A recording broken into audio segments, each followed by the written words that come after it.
Hola, bienvenidos a esta nueva charla que se enmarca dentro del Congreso de Osteopatía Online que organizamos el Instituto de Osteopatía de Valencia, INOVA, en colaboración con la ONG Yucanyolé y la Universidad Europea del Atlántico. Yo soy Ramón Peri, soy profesor de INOVA y hoy me gustaría hablaros sobre los test que utilizamos los osteópatas para sacar un diagnóstico certero sobre las lesiones de sacro. En todo proceso terapéutico, lo primero que tenemos que hacer es desarrollar una buena anamnesis. La anamnesis es la base de todo tratamiento. Esta anamnesis es la que nos va a orientar a una determinada lesión y para certificar esa lesión tenemos que llevar a cabo unos test, ¿no? Luego de eso se obtiene un diagnóstico, se realiza un tratamiento y se lleva a cabo una evaluación. Entonces, los test son una herramienta fundamental para cualquier osteópata. Pero hay que tener en cuenta algunas premisas, ¿no? Una de ellas es que un test nunca es un diagnóstico. Nunca se puede hacer un diagnóstico por un solo test. Además, los test conviene repetirlos y asociarlo a otros para que haya una convergencia en el diagnóstico, ¿no? Los test son herramientas objetivas y subjetivas, porque ahora veremos algunos test, dependen más de la sensibilidad del terapeuta que de la objetivización del mismo, ¿no? Otros son mucho más objetivos. Y en esta línea os quería comentar que no es fácil tener la certeza por un solo test a la hora de hacer diagnósticos de las lesiones sacroiliacas. Aquí os presento un estudio publicado en 2011 por la Universidad Miguel Hernández de Elche, en la que se realizó una revisión bibliográfica de 31 artículos de terapia manual y de osteopatía, en los que al final se llega a la conclusión que no es correcto ni fiable del todo hacer un diagnóstico con un único test, ¿no? Y va en la línea de intentar encontrar test que nos confirmen por diversas vías un diagnóstico para poder luego trabajar bien, de forma correcta. Vale, hoy vamos a ver bastantes test, ¿no? Pero lo primero que hay que hacer es diferenciar en una lesión de sacro si nos encontramos ante una lesión iliosacra o una lesión sacroiliaca. Es decir, hay que hacer un diagnóstico diferencial entre estas dos posibles primeras lesiones, ¿no? Entonces, hoy veremos, para hacer esto, miraremos primero que nada los test de flexión en sedestación y de pedestación, luego veremos unos test tisulares que son más subjetivos, luego test palpatorios y test de movilidad, tanto en el apoyo directo sobre el E5 como test de movilidad en la columna, en el E5 y en la apófisis transversa del E5. La idea al final es llegar a tener esta información en base a las bases y a los ángulos inferolaterales del sacro y poder sacar alguna conclusión diagnóstica. La mayoría de lesiones que vamos a encontrar en el sacro son lesiones en las que intervienen los ejes oblicuos del movimiento del sacro respecto al ilíaco. No son las únicas lesiones porque el eje se mueve en distintos ejes de movimiento. Así, el movimiento de la flexoextensión, de la anteversión, retroversión del sacro y de la pelvis será en un eje que pasa a nivel de S2, mientras que las lesiones más habituales, más frecuentes del sacro serán en ejes de torsión. Hablamos de un eje izquierdo y de un eje derecho. El eje izquierdo es el que va desde la base del sacro hasta el ángulo inferolateral contrario. En este caso, para el eje izquierdo sería base izquierda con ángulo infralateral derecho y el eje de torsión derecho sería el que va desde la base del sacro derecha al ángulo inferolateral izquierdo. Bien. Entonces, como hemos dicho, lo primero que hay que hacer es diferenciar si es una lesión iliosacra o sacroiliaca. Para ello empezamos con el test de flexión en bipedestación.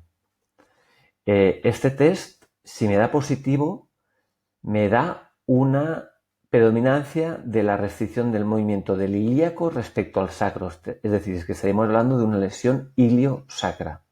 Entonces, para eso, Colocamos al paciente en bipedestación, nosotros nos colocamos detrás de él, le pedimos que separe ligeramente las piernas, que los pies estén paralelos, y nosotros colocamos los pulgares por debajo de las espinas ilíacas posterior-superiores, en lo que se llama el sulcus sacro, que va a ser el punto de referencia a partir del cual vamos a valorar las bases del sacro, ¿vale? Entonces, lo primero es asegurarnos que estamos en el sitio correcto. Para eso le pedimos al paciente que haga una pequeña flexión cervical y de tronco. Nosotros bajamos los dedos y presionamos sobre estos hoyuelos, sobre estos sulcus, y entonces luego cuando el paciente se incorpora le pedimos que hiciese un gesto como si quisiese sentarse sobre nuestros pulgares. A partir de ahí es cuando empieza el test. Le pedimos al paciente que haga una flexión de tronco empezando por la zona cervical y vaya haciendo una flexión cervical, dorsal, lumbar hasta llegar a la zona del sacro. Luego, para volver al sitio, haremos el proceso inverso, empezando desde la zona lumbar, iremos volviendo hacia la extensión hasta llegar a la posición de inicio. Vale, entonces, en este caso, la disfunción se considera positiva del lado del pulgar que asciende, que sube, que es arrastrado por esta flexión del tronco. Pero para que este test sea certero del todo, tenemos que observar qué pasa en la curvatura esta que hemos provocado al hacer la flexión del tronco. El test se considera que es positivo si durante la flexión del tronco ha aparecido una ligera curvatura lateral a nivel superior. Vemos aquí una imagen, un vídeo de cómo sería este test.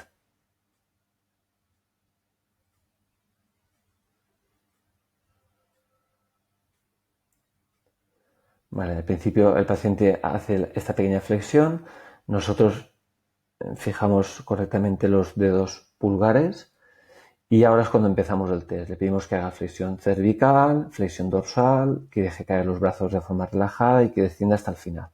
Luego la vuelta la haremos igual en sentido contrario, ¿vale? Esta sería la ejecución del primer test. El segundo test, luego veremos cómo se interpreta todo esto, es el test de flexión en sedestación. Es igual pero con el paciente sentado. Pero aquí lo que le pedimos al paciente es que apoye los pies en la camilla y si no puede porque la camilla está muy alta o sus piernas son más cortas, o bien apoya los pies sobre una banqueta o bien le pedimos que se siente lo más atrás posible de la camilla.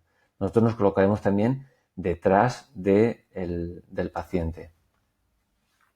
Colocamos los pulgares igual que antes, hacemos la primera parte del test, que es provocar esta pequeña flexión para fijar bien los pulgares en el sitio correcto, y a partir de ahí le pedimos al paciente que haga el movimiento de antes. Cuando vuelve en la primera parte atrás, hace la extensión, le decimos que se siente sobre los pulgares. Vale, ya hemos hecho esto, estamos bien colocados, pedimos al paciente que haga la flexión, empezando desde la zona cervical, vamos bajando progresivamente por la zona dorsal y lumbar. Bien, los pulgares siguen el movimiento de esta curvatura. En este caso, como vemos en la imagen, el pulgar izquierdo asciende, mientras que el derecho no asciende. Se considera disfunción del lado donde la espina ilíaca posterior superior asciende. En este caso sería un test positivo izquierdo.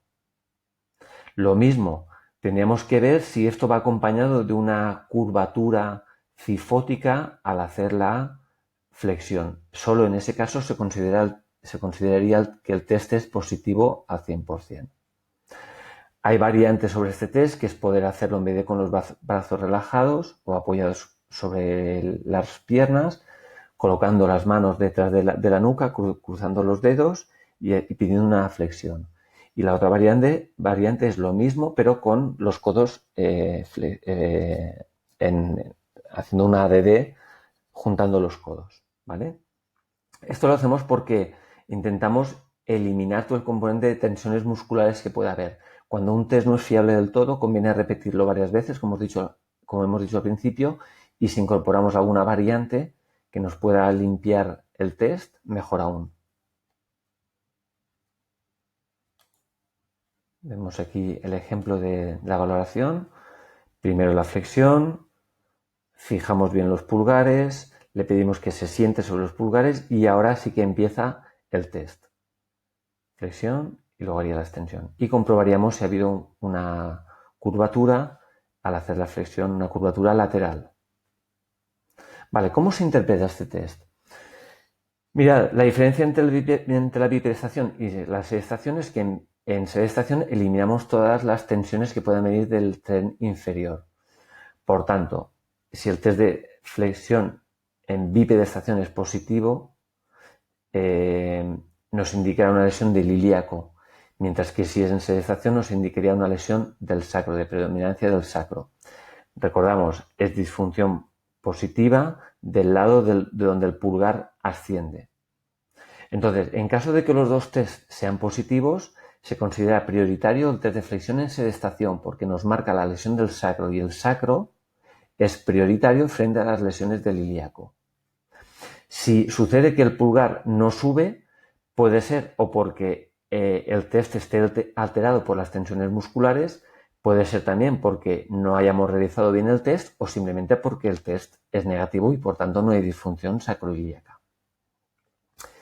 Si del lado derecho es positivo en bipedestación y negativo en sedestación, tenemos una lesión del ilíaco derecho. Si lo mismo del lado izquierdo. Si el test de flexión en bipedestación es positivo del lado derecho y positivo del lado derecho en sedestación, entonces tenemos una lesión sacroilíaca. Tendremos una torsión anterior izquierda o posterior derecha-izquierda. Hago un paréntesis. Una torsión anterior es aquella en la que el eje de movimiento y el sentido de la rotación es el mismo. Una torsión posterior es aquella en la que el eje de movimiento y la torsión son distintas. Entonces, si todo es positivo de un mismo lado, como ese lado derecho nos indica cuál es la estructura dañada, ¿vale? También nos indicará que esa estructura dañada es sobre el eje contrario. Si yo tengo un eje izquierdo, por ejemplo, este es el eje izquierdo, claro, la base si esto es el eje derecho, la base derecha y el ángulo izquierdo, como son parte del eje, no son las estructuras que le pueden bloquear. ¿Quién se podrá bloquear? Pues la base izquierda y o el ángulo inferior lateral derecho, ¿vale? Entonces, en este caso, test positivo del lado derecho indicaría una lesión del eje izquierdo. Vale, si yo ahora tengo un test de flexión y bipedestación positivo del lado izquierdo y en sedestación positivo del lado izquierdo, me indicaría que hay una torsión sobre el eje derecho. Entonces tendríamos una torsión sacra o bien derecha-derecha o una torsión sacra posterior izquierda-derecha. A partir de ahora, cada vez que digamos anterior es izquierda-izquierda o derecha-derecha y si es posterior es izquierda-derecha o derecha-izquierda. Puede parecer un trabalenguas, pero luego es más sencillo. Cada vez que veáis de derecha a derecha o izquierda a izquierda, ya sabéis que es una torsión anterior. Respecto a las curvaturas, si consideramos que no son curvas compensatorias, las que aparecen por tensiones paravertebrales, si el test de flexión y bipedestación da una curvatura, pensamos en un problema de la extremidad inferior. Si lo da es positivo en sedestación, pensaremos que es un problema del raquis.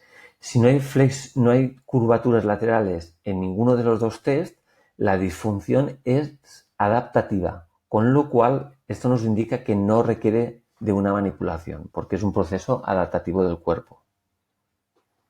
Bien, una vez vistos estos dos test, que son test muy objetivos, vamos a ver un test que es menos objetivo, son los test tisulares. Los test tisulares los podemos hacer en sedestación o en decúbito prono. Y lo utilizamos cuando quiero sacar más información de la disfunción sacroiliaca. ¿Por qué? Porque me marca el eje en el cual existe la disfunción del sacro. Entonces, la posición es la misma que hemos hecho en el test de flexión en sedestación. Lo único que ahora le pedimos al paciente que empiece la flexión Y nosotros, sin apretar, hemos de intentar sentir la sensación que nos llega al pulgar, ¿vale? La sensación que nos llega al pulgar. Entonces, la parte móvil es la que determina el eje de la disfunción. El lado contrario, el lado que no es móvil, es la parte menos móvil, es donde existe la restricción. Es decir, es una sensación que he de tener. Es la sensación de tensión y presión en el punto donde tengo los pulgares, ¿no? Claro, si esta sensación es menor, tengo menos sensación de movilidad, es porque ahí habrá una restricción. Si la restricción está en el lado izquierdo, es porque el eje de movimiento será el derecho. ¿Vale?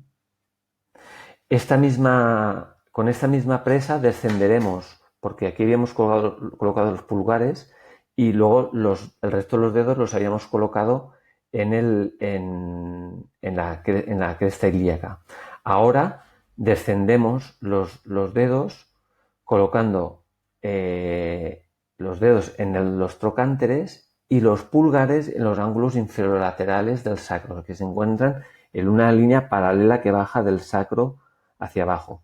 ¿Cómo los localizamos? A veces no es fácil encontrar esta anatomía. Lo que hacemos es descendemos por la sensación de ósea del sacro. Cuando ya desaparece esta sensación ósea y el tejido es más blando, ahí hacemos una pequeña ascensión de los pulgares. Llegamos a un tope y ese tope sería el ángulo inferolateral. Y repetiríamos el mismo test. Vale, ¿cómo se interpreta este test?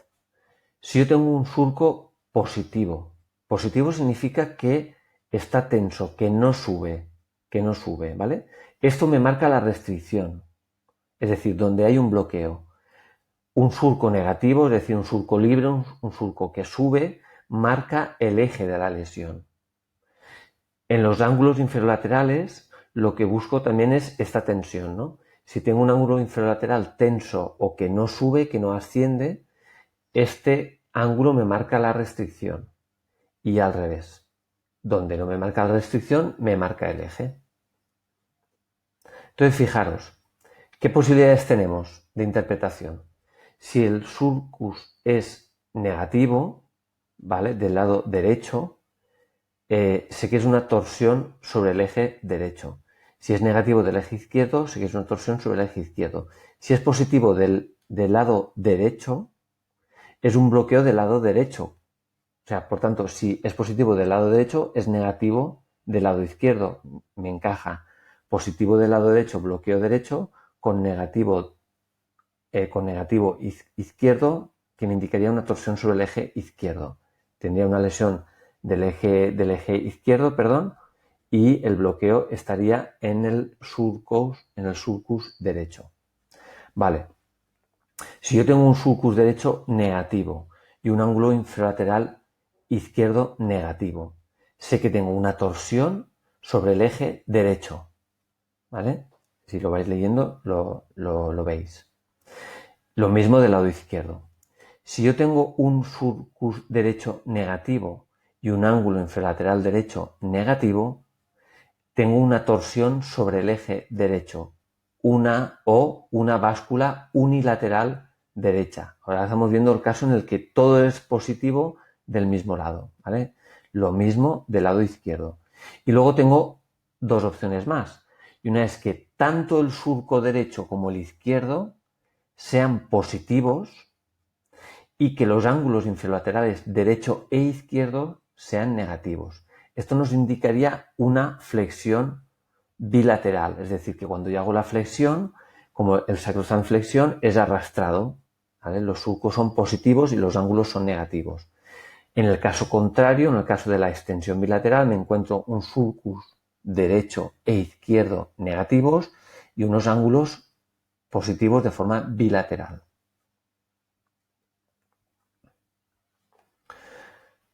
Otra forma de valorar el sacro en decúbito prono con un test tisular, ¿vale? Nos serviría para terminar de afinar en el diagnóstico. Entonces, fijaros cómo solo con el test de flexión en sedestación positivo, que me marca el eje sobre el cual está la lesión, y el test tisular ya puedo sacar conclusiones de qué lesión tengo. O sea, en principio solo con estos dos test ya sería suficiente. Vale, estos son los test tisulares en decúbito prono. Es la misma sensación. Aquí lo que hacemos es hacer la presión sobre el sulcus y sobre los ángulos de forma bilateral. Vemos aquí un vídeo.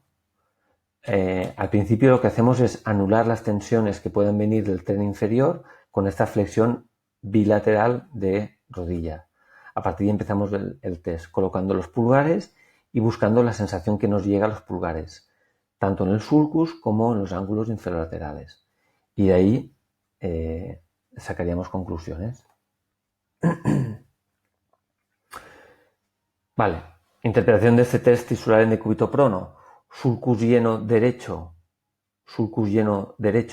y ángulo inferolateral izquierdo superior me indica una torsión derecha-derecha o derecha-izquierda. Es decir, lo que tengo claro es que la torsión es derecha. Lo que no sé es el eje, pero el eje lo he obtenido cuando he hecho el test de flexión en sedestación.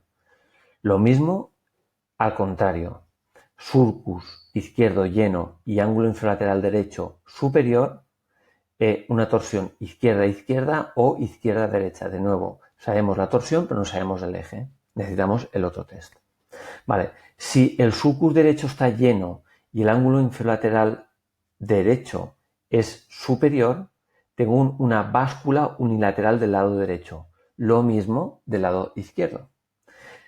Y nos quedan dos opciones más. Si tengo el sulcus derecho e izquierdo profundos y los ángulos llenos, que sobresale el ángulo infralateral, esto es porque el sacro está en una flexión. Al hacer una flexión, los sulcus aquí arriba se hunden, son profundos, y los ángulos aquí abajo están llenos, están más hacia posterior. Esto sería una flexión bilateral. Si tengo los sulcus izquierdo y derecho llenos y los ángulos inferolaterales derecho e izquierdo profundos, ¿vale? Nos indicaría posición contraria. Sulcus llenos es que están más hacia posterior y ángulos profundos que están hacia anterior. Esta es la posición en la que se encuentra un sacro que está en una extensión bilateral. Bien, test palpatorios en decúbito prono. Vale, en estos test ya no busco tanto la sensación que me llega a mí de los tejidos, sino la que provoco yo cuando presiono y exploro.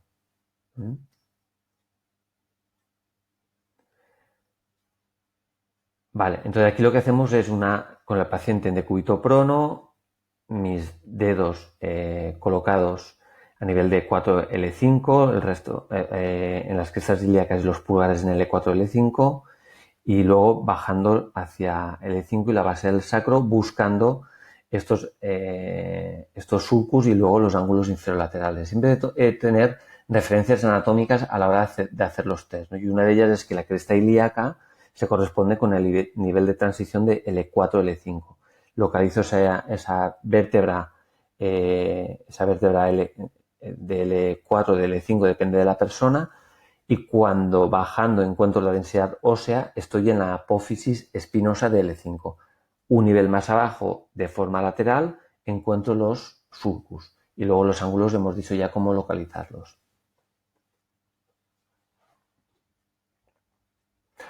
Vale, es interesante cuando hago esta exploración hacer una presión sobre los ligamentos sacrociáticos, porque a menudo encontramos lesiones del sacro con una cierta tensión o un sufrimiento de estos ligamentos sacrociáticos que, debido a la disfunción, están hipersolicitados. Bien, vamos con los test de movilidad. Los test de movilidad los realizamos sobre el sacro, sobre el ilíaco y sobre el raquis lumbar. Y son luego siempre secundarios a los test de flexión en bipedestación y sedestación.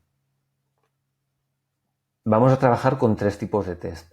Test de apoyo sobre el sacro, que a su vez son varios test. Test de rebote lumbar, o test de rebote sobre las apófisis espinosas de L5, luego un test de movilidad sobre la apófisis transversa de L5 también. Ahora luego veremos las relaciones de todo esto con las lesiones del sacro. Bien, el test de apoyo sobre el sacro. Son varios test, ¿vale? El primero de ellos es con la eminencia hipotenar colocada en el ángulo inferolateral, en este caso derecho en la imagen, y el segundo y tercer meta en el sulcus, ¿vale? En la base del sacro. Entonces lo que hago es una presión con mi eminencia hipotenar sobre el ángulo inferolateral y busco esto qué repercusión me da tanto en el ángulo inferolateral como en el sulcus izquierdo. Este test lo haremos también del lado contrario. Ángulo infralateral recibe la presión de la eminencia hipotenar de mi brazo izquierdo y segundo y tercer meta de mi mano derecha colocada sobre el sulcus sacro. Ahora veremos la interpretación, ¿no? Puedo hacer el mismo test colocando el segundo y tercer dedo, cada uno de ellos, en un sulcus. Colocaría el segundo y tercer dedo y la otra mano por encima me haría con la eminencia tenar y hipotenar apoyadas sobre los dedos, segundo y tercero, y haría el apoyo así, colocando las manos en paralelo. Con lo cual, la mano que queda encima, el segundo y tercer meta, apoyarían sobre la mano distal, la mano izquierda, ¿vale? En la eminencia, en la parte superior de la eminencia tenar, y el tercer meta en la parte superior de la eminencia, la cara palmar, dorsal, perdón, de la eminencia hipotenar. Vale, a partir de ahí empiezo el test. Entonces yo voy presionando, presiono sobre una base, presiono sobre la otra, miro cuando presiono en la base derecha qué pasa en la base derecha y qué pasa en el ángulo izquierdo, y lo mismo del lado derecho, ¿no? Esta es una presa, también hay otra presa que es simplemente colocando el segundo y tercer meta y la otra mano reforzando por encima en perpendicular. ¿Cuándo utilizaremos esta presa? Cuando haya mucha restricción, una limitación importante de movilidad y tengamos dificultad para hacer el test. Esto es como quedarían las manos posicionadas.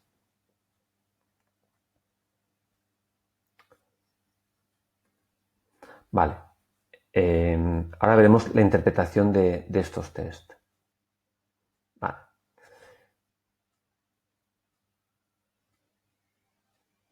Es el test 2, es apoyo en la base, en la otra, en un ángulo y en otro. Bien. Vemos aquí cómo sería este test, la ejecución del test.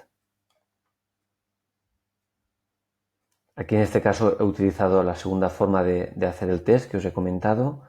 Coloco la mano distal apoyado en el sacro, con lo cual segundo y tercer meta me quedan en la base y la eminencia tenar y hipotenar me quedarían en los ángulos.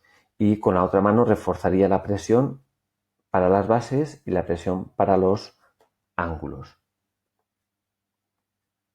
Vale. Este mismo test, luego vemos la interpretación. Este mismo test lo puedo hacer solo con los pulgares. Presiono la base, apoyo en la base del sacro y en el ángulo inferolateral contrario. Vale, presiono con mi mano sobre la base del sacro, miro qué repercusión me da esto, qué movimiento o qué falta de movimiento encuentro en la base y cómo se traduce este movimiento de balanceo del sacro en el ángulo infralateral contrario. Pensad que el sacro es como si en un barco tú presionas en la proa y se levanta la popa, presionas en la popa y se eleva la proa, ¿no? Pues esto es lo que buscamos, un efecto parecido.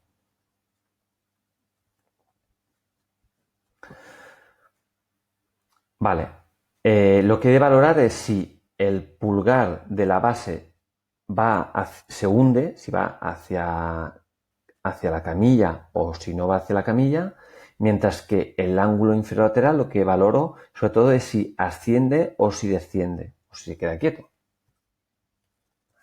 Haríamos el mismo test en la base y el ángulo contrarios. Y queda una tercera opción, que es hacer los test del mismo lado, ¿vale? Base y ángulo del mismo lado. Haríamos del lado izquierdo y haríamos del lado derecho, los dos.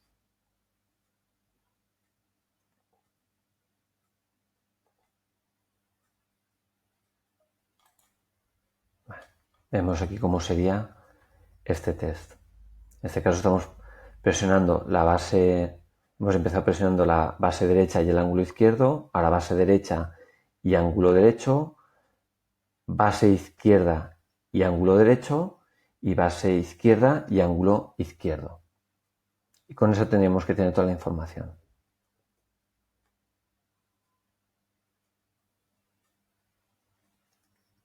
Vale. El cuarto test es el apoyo sobre la base del sacro. ¿Vale? Entonces, en este test comparo un lado del sacro con el otro, ¿no? Y busco qué qué base es la que no se hunde y qué base es la que se hunde. Vale. ¿Cuál es la interpretación que hacemos de todos los tests? Aunque pone ahí test 4, la interpretación es de todos los tests. Vale. Una presión que yo hago en la base izquierda, una presión en la base izquierda y que no se hunde, me indica una disfunción de la base izquierda. ¿Por qué? Porque como no se hunde, no hay movilidad. Hay un bloqueo en ese nivel. Lo mismo del lado derecho. Una presión en el ángulo izquierdo que no se hunde o que no lo asciende, me indica una disfunción del ángulo infralateral izquierdo. Y lo mismo del lado derecho. Pero se complica un poquito el tema. Si yo hago una presión sobre el ángulo infralateral izquierdo y noto que se hunde ligeramente, pero que arriba, en la base derecha, no se posterioriza, porque si yo hundo el barco de aquí debería salir.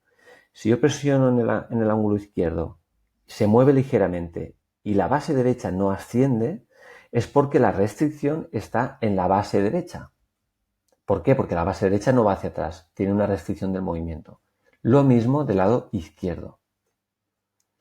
Si yo hago una presión sobre el ángulo izquierdo y se hunde ligeramente, pero se posterioriza la base derecha, me indica que la base derecha está libre y que el ángulo izquierdo está libre. Eso indica una normofuncionalidad del sacro. Y lo mismo pasaría con el ángulo, con la presión en el ángulo derecho y el pulgar en la base izquierda. Lo mismo si ahora lo hago al revés. Si yo presiono la base izquierda, se hunde ligeramente, pero no se posterioriza el ángulo derecho, tengo una restricción del ángulo infralateral derecho, porque la base sí que se hunde, ¿vale? Y lo mismo del lado derecho. Si yo hago una presión en la base izquierda y sí que se hunde ligeramente y sí que se posterioriza el ángulo infralateral derecho, es que el sacro funciona correctamente. Los dos movimientos son libres. Lo mismo haríamos con la base derecha y el ángulo izquierdo. Vale. Segundo test. Test de rebote en la apófisis espinosa de L5.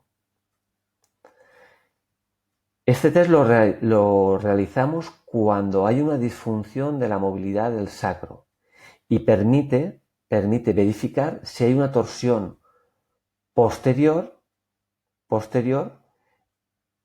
sacra. ¿Por qué? Porque una torsión posterior tiene un comportamiento inverso en el sacro. Ahora lo vemos. O sea, esto nos sirve para hacer diagnóstico de una torsión derecha-izquierda o izquierda-derecha. Vale, colocamos al paciente en decúbito prono, acostado en la camilla. Nosotros nos colocamos al lado de la camilla, perpendicular al paciente, con la mano craneal colocada en la apófisis, o sea que la apófisis espinosa del E5 me quede en el espacio intereminencial. Y la otra mano, la mano distal, haría un refuerzo de las dos eminencias de la mano derecha. Relajamos los apoyos para evitar hacer una presión excesiva si el paciente está en la fase álgica y presionamos ligeramente buscando hundir L5. Y buscamos cuando hacemos esta presión qué pasa, si hay un rebote de los tejidos hacia arriba o si no hay rebote. El test es negativo si no existe este rebote. se considera positivo cuando hay rebote. Lo vemos aquí y ahora vemos la explicación.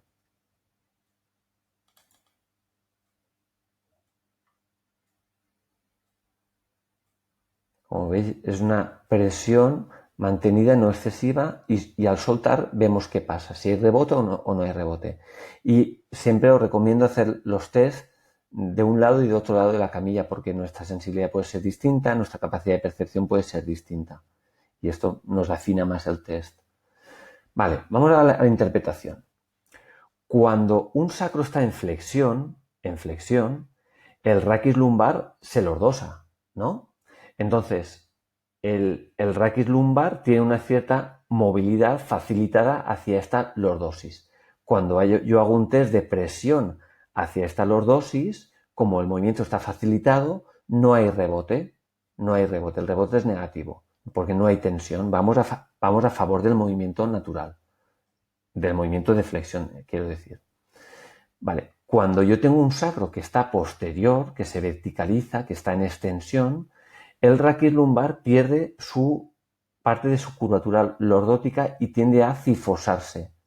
Bien, entonces, si yo hago el test de rebote y lo que noto es que al soltar el raquis lumbar me empuja hacia atrás, esto es porque estoy en esa fase de cifosis, entre comillas, de la zona dorsal, o que hay una tensión más dirigida hacia la cifosis.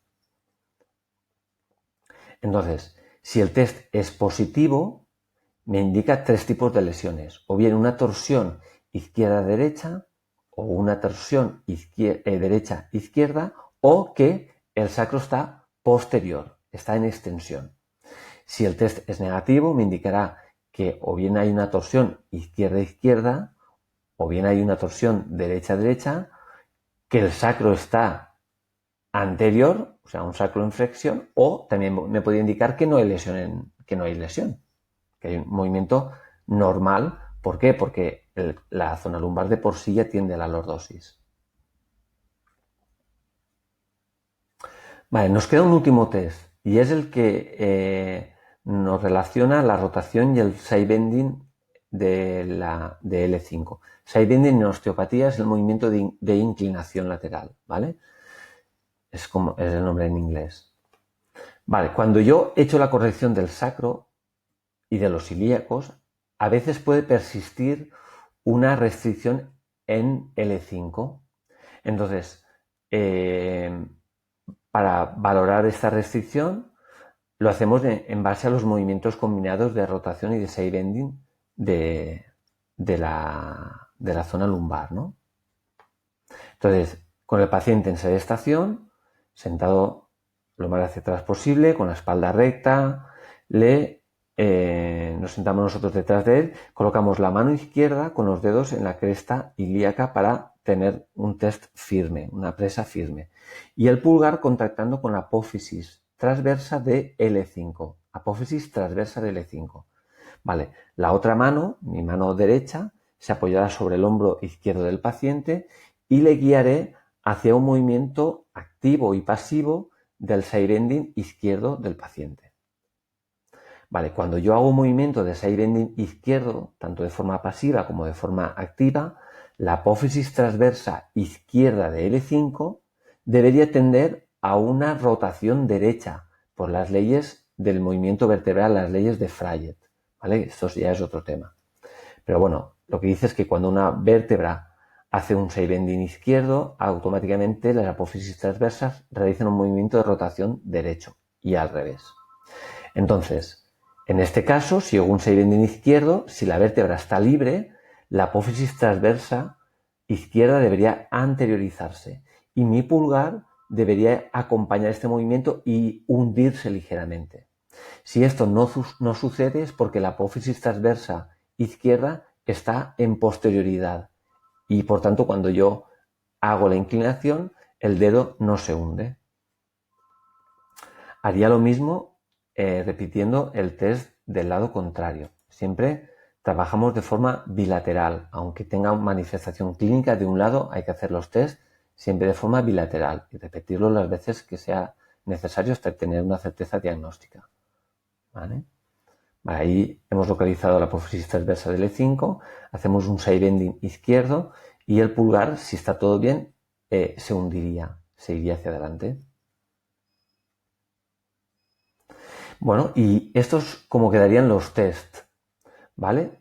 Os recuerdo que todo esto se enmarca dentro del complejo proceso de llegar a un diagnóstico diferencial de las lesiones de sacro y llegar a, combinando las bases y los ángulos, la posición de las bases y los ángulos, llegar a un diagnóstico sobre si hay una lesión en el eje izquierdo o una lesión sobre el eje derecho, si hay una torsión izquierda o si hay una torsión derecha, que son las lesiones más habituales en el sacro.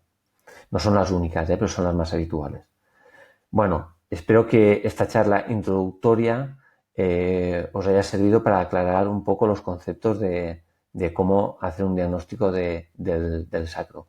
Conviene escucharla más veces porque a veces parece un trabalenguas, ¿no? Izquierda, derecha, torsión, rotación, eje izquierdo, eje derecho. Es un poco de quilombo, como dicen los argentinos.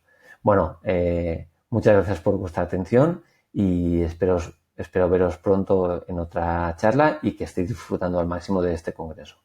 Muchas gracias.